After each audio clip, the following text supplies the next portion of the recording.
what's up guys, welcome back to my YouTube channel. This me Panji Purnama. So guys, jadi di video kali ini Panji mau ngebahas sesuatu yang agak sensitif ya. Kita bikin konten di pinggir jurang. Aduh, kayaknya ini bakalan capek juga nih ngeditnya, anjing. Bakalan banyak yang disensor, tapi ya semoga lah ya, semoga Panji nggak banyak ngeluarin kalimat-kalimat yang sensitif gitu. Oke, tapi sebelum Panji kasih tahu Panji mau ngebahas apa, Panji mau kalian like dulu video ini dan jangan lupa juga buat subscribe ke channel ini, karena di channel ini kalian akan mendapatkan informasi edukasi serta hiburan guys. Dan jangan lupa juga buat follow Instagram Panji, anjing hujan gede banget. Dan jangan lupa follow Instagram Panji Purnama 11 dan juga podcast Panji di Spotify Gangguan Malam yang bakalan upload podcast setiap malam Jumat jam 9 malam, dan juga Spotify artis Panji jangan lupa di follow Panji Purnama. Dan sekarang Panji main TikTok juga, TikTok Panji Purnama _A, username-nya Panji bakalan simpen di deskripsi guys ya. Oke guys, jadi di video kali ini Panji mau ngebahas tentang kasusnya Brigadir J guys. Ya, siapa yang nggak tahu lah ya, di antara kalian pasti udah pada tahu gitu kasus Brigadir J ini. Nah, tapi Panji di sini mau nyeritain kronologi kasusnya dari awal banget nih sampai hari ini gitu ya, sampai hari ini Panji bikin video maksudnya. Nah guys, jadi kasus kematian Brigadir Nofriansyah Yosua Huta Barat atau Brigadir J, yang dimana kejadiannya ini terjadi di rumah dinas bekas Kepala Divisi Profesi dan Pengamanan atau Divisi Propam ya Polri, Irjen Verdi Sambo guys. Tepatnya itu alamatnya di Komplek Polri Duren 3 Jakarta Selatan. Nah, sejak kasus diungkap ya pada 11 Juli 2022, Polri menyebut bahwa Brigadir J atau Yosua ini tewas dalam insiden aksi tembak menembak ya dengan Barada Richard Eliezer atau Baradae, yang dimana saling tembak itu katanya pada saat itu dilatar belakangi karena Brigadir Yosua ini melakukan pelecehan seksual terhadap istri dari Irjen Verdi Sambo, dari pemilik rumahnya yaitu Putri Chandrawati guys. Nah, sampai saat ini kasus kematiannya Brigadir J ini diusut sama Mabes Polri melalui tim khusus ya, dan inspektorat khusus yang dibentuk sama Kapolri Jenderal Listio Sigit Prabowo. Nah, jadi kayak gitu ya kronologi singkat awalnya gitu kasus pembunuhan ini. Oke guys, jadi sekarang Panji mau bawa kalian buat melintasi waktu, asik, melintasi waktu ke masa lalu di mana awalnya Brigadir J ini dia meninggal guys. Nah, jadi Brigadir Yosua ini dia disebutkan tewas dalam insiden saling tembak menembak gitu ya, ada aksi baku tembak sama Baradae guys. Nah, tempatnya itu di rumah dinas Sambo atau Irjen Verdi Sambo ya, kita sebut Sambo aja gitu. Nah, itu terjadi pada tanggal 8 Juli 2022, tepatnya jam 5 sore guys. Nah, tapi kasus penembakan ini itu baru diungkap ke publik pada tanggal 11 Juli tahun 2022 guys, atau ya tepatnya 3 hari setelah insiden ini gitu ya. Nah, jadi sekarang Panji mau ngebahas dulu nih perkembangan kasus di tanggal 11 Juli 2022 ini. Jadi pada hari Senin 11 Juli 2022 ini, Divisi Humas Polri yang bernama Brigjen Ahmad Ramadan itu mengatakan bahwa pada saat kejadian Brigadir Yosua ini masuk ke kamarnya istri dari Sambo guys, yang diduga pada saat itu Brigadir J ini dia masuk ke sana untuk melakukan pelecehan seksual. Nah, terus pada saat istrinya Verdi Sambo ini dia dilecehkan, si istrinya ini dia teriak guys. Nah, kebetulan pada saat waktu kejadian pelecehan itu, si Baradae ini dia sedang berada di lantai 2. Jadi rumahnya itu ada 2 lantai itulah ya. Nah, si Baradae ini kan ada di lantai 2, kamar istrinya itu ada di bawah gitu, di lantai 1. Nah, ketika istrinya teriak, otomatis secara refleks Baradae ini dia lari lah langsung ke kamar istrinya. Pada saat Baradae mau ngedatengin kamarnya si istrinya Sambo, ternyata si Brigadir J ini dia keluar duluan dari kamarnya istrinya Irjen Verdi Sambo gitu ya. Nah terus katanya nggak ada tuh tembakan dari Brigadir J yang mengenai si Baradae. Nah terus katanya si Brigadir J ini dia mengeluarkan 7 kali tembakan guys, yang dimana 7 tembakan itu nggak ada sama sekali satu pun peluru yang apa sih istilahnya sampai ke badannya si Baradae ini gitu. Nah sedangkan Baradae dia membalas tembakan Brigadir J dengan 5 tembakan, yang dimana 5 tembakan itu, nah yang dimana dari 5 tembakan itu ada 2 tembakan yang kena ke badannya Brigadir J dan itu menyebabkan kematian Brigadir J guys. Nah ini juga udah mulai, nah dari sini juga sebenarnya Panji udah ngerasa janggal pada saat itu. Karena apa? 5 tembakan dari Brigadir E itu ada yang kena gitu, itu 5 tembakan gitu ya. Ini dari Brigadir J ke Brigadir E itu ada 7 tembakan, yang dimana 7 tembakan itu nggak mengenai Baradae sama sekali gitu. Jadi ini kayak janggal aja gitu, emang seburuk itu gitu skill seorang polisi menembak gitu ya. Ini aja Baradae dia nembak 5 kali ada yang kena, ini 7 kali nggak ada yang kena sama sekali. Ini kayak gimana ya, nggak masuk akal kan kalau menurut Panji gitu ya. Karena ya masa iya gitu ya seorang brigadir skill nembaknya sejelek itu gitu. Nah udahlah gitu ya, singkat cerita setelah kejadian tembak menembak itu akhirnya Putri atau istrinya Irjen Verdi Sambo akhirnya menelpon Sambo yang disebutkan sedang melakukan tes PCR di luar rumah gitu guys. Jadi ini katanya Irjen Verdi Sambo ini lagi di luar rumah gitu ya, lagi tes PCR. Nah ini kronologi pertamanya nih ya. Nah terus keesokan harinya, di hari Selasa pada tanggal 12 Juli 2022, Kapolri membentuk tim khusus guys. Karena pada saat itu ada yang melaporkan bahwa kematiannya Brigadir J ini merupakan salah satu tindakan pembunuhan berencana yang dilakukan oleh keluarga gitu ya. Keluarga si Verdi Sambo ini gitu terhadap Brigadir J ke Bareskrim Polri. Nah sedangkan pengacara keluarganya Irjen Verdi Sambo ini dia melaporkan Brigadir J atas tuduhan pelecehan dan juga percobaan pembunuhan terhadap istrinya siapa ini teh, istrinya Verdi Sambo gitu guys. Kapolri Jenderal Listio Sigit Prabowo akhirnya dia membentuk tim khusus yang dipimpin sama Wakapolri Komjen Gatot Edi Pramono guys, untuk mengusut ini tuh sampai benar-benar tuntas gitu ya. Nah terus pada saat itu juga Kapolri juga mereka membentuk tim inspektorat khusus yang dipimpin sama Irwasum Polri Komjen Agung Budi Marioto untuk mengusut dugaan pelanggaran etik. Nah, jadi di sini udah mulai curiga nih gitu ya. Kapolri teh udah mulai curiga, wah ini kayaknya ada pelanggaran kode etik kepolisian gitu. Nah, akhirnya dibentuk juga lah tim ini gitu. Jadi yang satu untuk mengungkap pelanggaran etik kepolisian, yang satunya lagi untuk mengusut tuntas kasus yang sebenarnya gitu di antara dua laporan ini yang saling lapor-laporan ini gitu ya. Nah setelah itu selang 6 hari, tepatnya di hari Senin 18 Juli 2022, Irjen Sambo, terus Kapolres Jaksel, dan juga Karopaminal dinonaktifkan guys. Nah jadi pada hari Senin ini ya, di tanggal 18 Juli 2022, nah ini artinya berarti ada pelanggaran kode etik yang dilakukan sama mereka bertiga guys gitu ya. Pak, berarti ini udah mulai mengerucut nih. Nah di sini publik itu udah mulai curiga gitu.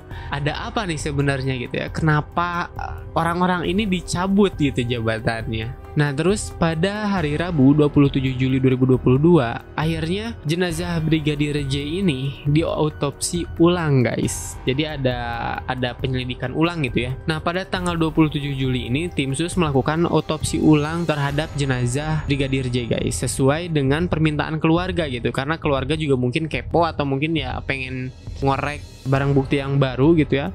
Nah akhirnya otopsi pun dilakukan di RSUD Sungai Bahar di Jambi guys. Nah otopsi ini dilakukan sama tim dokter forensik yang terdiri dari Perhimpunan Dokter Forensik Indonesia atau PDFI, terus Rumah Sakit Angkatan Darat juga ikut ngeotopsi, dan Gatot Subroto dan Pusdokes Polri gitu. Jadi ada tim otopsi dari masing-masing lembaga gitu ya, dari masing-masing institusi.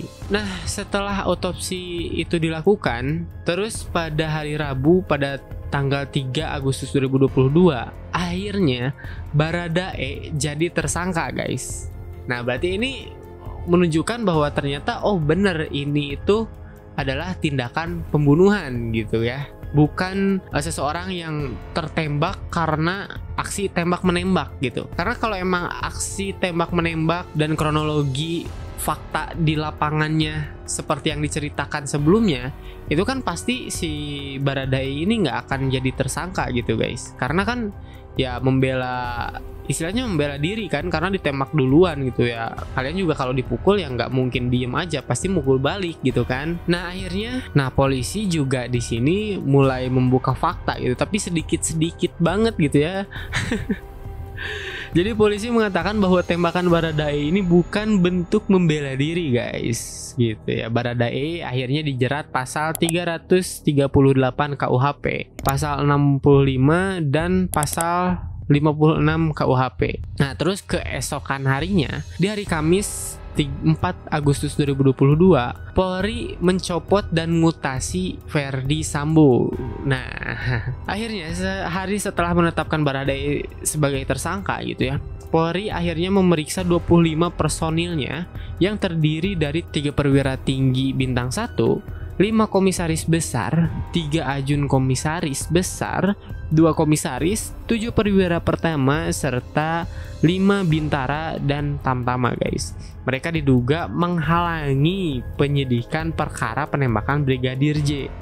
Nah, ini mereka kenapa gitu ya sampai menghalang-halangi gitu? Mungkin ya karena atasannya juga gitu ya, karena atasannya dan entah apalah yang terjadi di belakangnya gitu kan. Yang terjadi di belakangnya yang pasti mereka diperiksa karena diduga menghalang-halangi proses penyidikan ini gitu. Nah, akhirnya Kapolri itu mencopot Verdi Sambo sama 14 perwira tinggi dan perwira menengah Polri lainnya gitu, guys. Nah, Verdi Sambo sendiri itu dimutasi menjadi pati di Markas Pelayanan Masyarakat Polri gitu ya. Ya dimutasi lah gitu ya, dari tadinya dia kedudukannya tinggi di Polri jadi malah misalnya karyawan pelayanan lah gitu ya. Nah, akhirnya 2 hari setelahnya itu, tepatnya pada Sabtu 6 Agustus 2022, Verdi Sambo akhirnya ditahan gitu ya, ditempatkan di Makobrimob, guys. Sejak Sabtu ini, Sambo akhirnya ditempatkan di Makobrimob Kelapa II Depok, guys. Itu selama 30 hari. Nah, dia diduga melanggar kode etik karena masalah ketidakprofesionalan dalam olah tempat kejadian perkara gitu, atas penembakan Brigadir Joshua gitu. Jadi ya dia melakukan sesuatu yang tidak profesional gitu, entah menghilangkan barang bukti mungkin, atau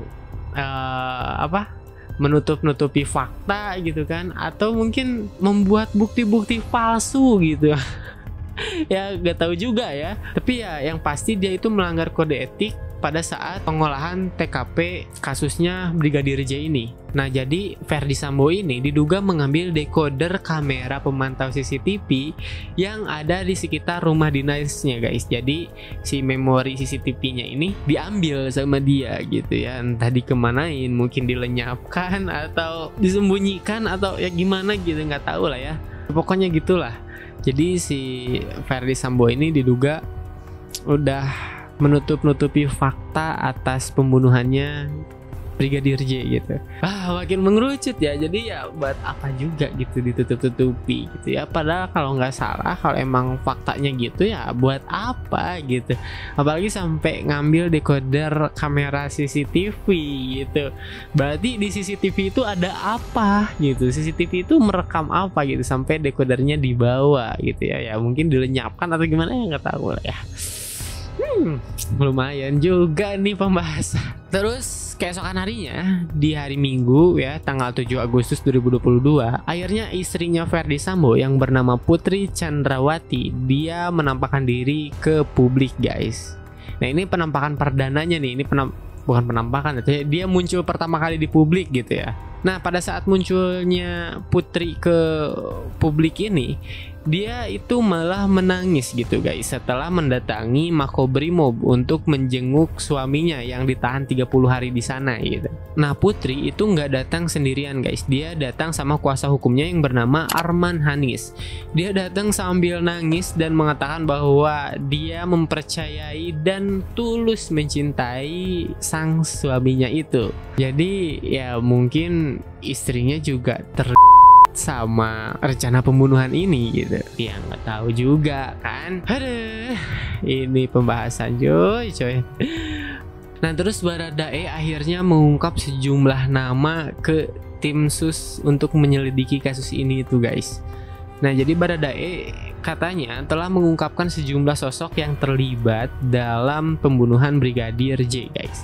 Kuasa hukum Baradae yang bernama Muhammad Burhanuddin, dia mengatakan hal tersebut yang disampaikan kliennya itu dalam berita acara pemeriksaan atau BAP gitu ya kepada penyidik guys. Itu di hari sebelumnya ya, di tanggal 6 Agustus. Nah, selain itu, anggota kuasa hukum Baradae yang bernama Deoli Payumara menyebutkan bahwa si Baradae ini dia membunuh karena disuruh. Nah, jadi ada yang mendalangi nih di balik pembunuhan yang dilakukan sama si Baradae ini guys. Nah, akhirnya Baradae pun mengajukan diri gitu ya sebagai justice collaboration gitu. Jadi ya dia kan tersangka gitu ya. Nah, dia mau nih berkolaborasi sama Polri untuk memberantas kasus ini gitu. Jadi istilah simpelnya itu dia mau bekerja sama penegak hukum dalam rangka meminta perlindungan kepada lembaga perlindungan saksi dan korban gitu guys. Jadi ya istilahnya dia mau nolongin tapi dia pengen aman lah gitu. Dia ngamanin posisi duluan gitu karena ya dia juga melakukan hal tersebut karena didalangi seseorang gitu kan. Jadi ya si Baradae ini istilahnya mulai mengkhianati lah ya, mulai mengkhianati kubunya sendiri untuk menyelamatkan dirinya sendiri gitu guys. Nah, setelah itu akhirnya tim sus menetapkan Brigadir Ricky jadi tersangka baru guys. Nah, jadi sekarang udah ada dua tersangka, ada Baradae sama siapa? Brigadir Ricky ya. Nah, Polri itu menyatakan bahwa Brigadir Ricky Rizal sebagai tersangka dalam kasus kematian Brigadir J itu pada hari Minggu tanggal 7 Agustus guys. Nah, dia tuh langsung ditahan di rutan Bareskrim Polri. Nah, si Brigadir Ricky ini dia itu ajudan istrinya Verdi Sambo gitu. Jadi, nah Brigadir Ricky itu dijerat pasal 340 subsider, terus pasal 338 jungto, dan pasal 65 dan pasal 56 KUHP. Nah, lewat jeratan pasal ini gitu ya, tim sus menemukan indikasi adanya tindakan rencana pembunuhan. Nah, yang tadinya kasus pembunuhan sekarang jadi pembunuhan berencana gitu ya, yang dilakukan sama Brigadir Ricky guys. Nah, terus akhirnya keesokan harinya di hari Senin tanggal 8 Agustus 2022, kuasa hukum akhirnya ungkap pernyataan penting dari Baradae guys. Nah, jadi kuasa hukum Baradae ini yang bernama Burhanuddin mengungkapkan sejumlah pernyataan penting kliennya ini guys. Pernyataan Baradae ini juga berbeda ternyata dari narasi awalnya. Narasi awal tuh yang di awal paling sebutin gitu loh, yang Brigadir J masuk ke kamar istrinya Irjen Verdi Sambo melakukan pelecehan, istrinya teriak, Baradae mau nyamperin kamarnya malah ditembak sama Brigadir J.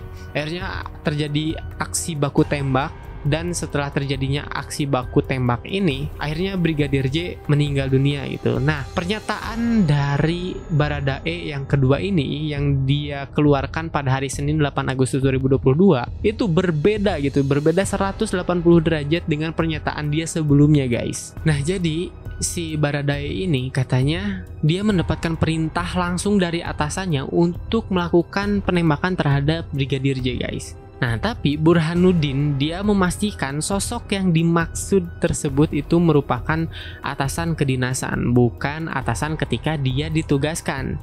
Nah, ditugaskan itu kan sebagai ajudan ya, ajudan keluarganya Verdi Sambo lah istilahnya gitu ya. Jadi bukan Verdi Sambo gitu, bukan atasan pada saat dia ditugaskan, tapi atasan kedinasan. Jadi atasan kedinasan itu kayak struktural organisasi di Polri-nya gitu, bukan atasan pada saat dia bertugas gitu. Nah, selain itu, kan di narasi sebelumnya itu disebutkan bahwa Irjen Verdi Sambo ini dia lagi keluar rumah untuk melakukan tes PCR. Tapi di pernyataan Baradae yang sekarang ini, dia mengatakan bahwa Verdi Sambo itu ternyata ada di lokasi kejadian penembakan Brigadir J, guys. Wah, yang tadinya disebutin nggak ada ternyata ada gitu loh. Oh, berarti ini kan ada sesuatu nih gitu ya, konspirasi mulai terungkap nih ke permukaan gitu ya. Nah, terus soal penembakan gitu ya, Baradae bilang menurutnya itu emang dia yang nembak Brigadir Joshua gitu, tapi ada pelaku lain yang ikut nembakin Brigadir Joshua gitu. Jadi ya berarti penembaknya bukan satu, tapi ada lebih dari satu. Artinya Brigadir Joshua ini dia dikeroyok gitu, ditembakin beramai-ramai gitu ya, nggak cuma sama satu orang doang. Nah, Burhanuddin juga bilang bahwa emang yang pertama kali nembak itu si Baradae ini gitu ya, yang pertama kali nembak Brigadir J. Tapi ada pelaku lain yang ikut menembak Brigadir J di lokasi kejadian gitu. Nah, si pelaku penembak yang lainnya ini belum terungkap nih gitu ya, belum disebutin sama pihak-pihak terkaitnya. Nah, terus berdasarkan pengakuan Baradae juga, ternyata pada saat kejadian itu gak ada tembakan balasan dari Brigadir Joshua sama sekali gitu. Jadi si Brigadir Joshua ini gak melakukan perlawanan sama sekali gitu. Aduh, katanya baku tembak tapi ini nggak ada balasan tembak gitu, jadi ya gimana gitu ya. Nah, terus Menko Polhukam Mahfud MD sebut ada 3 tersangka, guys. Jadi yang nembakin Brigadir J ini katanya ada 3 gitu ya, menurut Mahfud MD. Tapi sayangnya Mahfud MD dia nggak menyebutkan tuh siapa aja pelaku-pelaku lain yang nembakin Brigadir Joshua ini gitu ya. Nah, terus keesokan harinya Mahfud MD dia mengeluarkan statement lagi, mengeluarkan satu tersangka gitu ya. Tapi cuman inisialnya doang gitu, dia nggak disebutin nama tersangkanya siapa gitu ya. Nah, jadi sekarang ada 3 nih tersangkanya, ada Baradae, ada Brigadir Riki ya yang menjadi ajudan istrinya Verdi Sambo, terus sama si K ini nih yang inisial K-nya. Ini belum ketahuan nih yang K-nya siapa ya. Nah, setelah itu akhirnya malah Verdi Sambo jadi tersangka juga, guys. Ikutan jadi tersangka gitu ya. Nah, jadi katanya Verdi Sambo ini dia yang memerintahkan Baradae gitu ya. Tadi kan Baradae udah ngaku ya dia bahwa melakukan pembunuhan itu dia disuruh sama atasannya. Nah, akhirnya si Verdi Sambo ini dia ngaku nih bahwa oke lah gitu, orang yang nyuruh si Baradae untuk nembak Brigadir J gitu. Jadi ya sekarang mulai kebuka nih faktanya gitu ya. Nah, terus untuk membuat skenarionya, akhirnya ternyata pada saat itu si Verdi Sambo ini dia melakukan penembakan dengan menggunakan senjata milik si Brigadir J ini ke dinding, guys. Jadi biar kayak ada kesan, oh ini ada bekas tembak menembak gitu, padahal ya nggak sama sekali gitu ya. Jadi yang menyusun skenarionya ini, dalang dibalik semuanya ini adalah si Verdi Sambo ini. Nah, sekarang berarti udah ada 4 nih tersangkanya. Ada Verdi Sambo, si pemilik rumah gitu ya, ya bisa kita katakan sebagai dalang dibalik pembunuhan Brigadir J. Terus ada lagi Baradae, terus Brigadir Riki, sama si orang berinisial K ini nih yang masih belum disebutkan gitu ya sampai sekarang. Nah, terus fakta mengejutkannya lagi, ternyata pelecehan seksual ini kemungkinan nggak ada, guys. Jadi ya kemungkinan besarnya nggak ada gitu. Ya kan orang namanya juga pembunuhan berencana gitu ya. Ini untuk membunuh ini tuh menyusun rencana dari jauh-jauh hari gitu. Pelecehan seksual ini bisa kita katakan sebagai alibinya aja gitu untuk menyerang balik si pelapor yang melaporkan bahwa ini tuh pembunuhan gitu. Jadi ya bisa dikatakan bahwa pelecehan seksual ini cuman akal-akalannya doang mereka gitu ya. Dan oke, beritanya cuman sampai di sini ternyata, guys ya. Gimana menurut kalian tentang berita ini? Kalau menurut Pak Juma sih ini Pak Belit sumpah anjing liur. Banyak nggak terlalu ngikutin sih sebenarnya berita ini, karena ya selewat lewat di Instagram gitu ya, selewat ada di TikTok. Tapi ya makin lama tuh kayak makin gemes gitu loh anjing baca beritanya. Terus kan bahkan yang terbaru itu motif pembunuhannya itu ditutupin untuk menjaga perasaan beberapa pihak. Nah gimana gitu sama nasibnya kasus pornografi artis gitu, yang dimana di situ selalu disebutkan namanya gitu ya, walaupun ya awalnya disebutin inisial tapi akhirnya malah dibuka lagi gitu namanya gitu.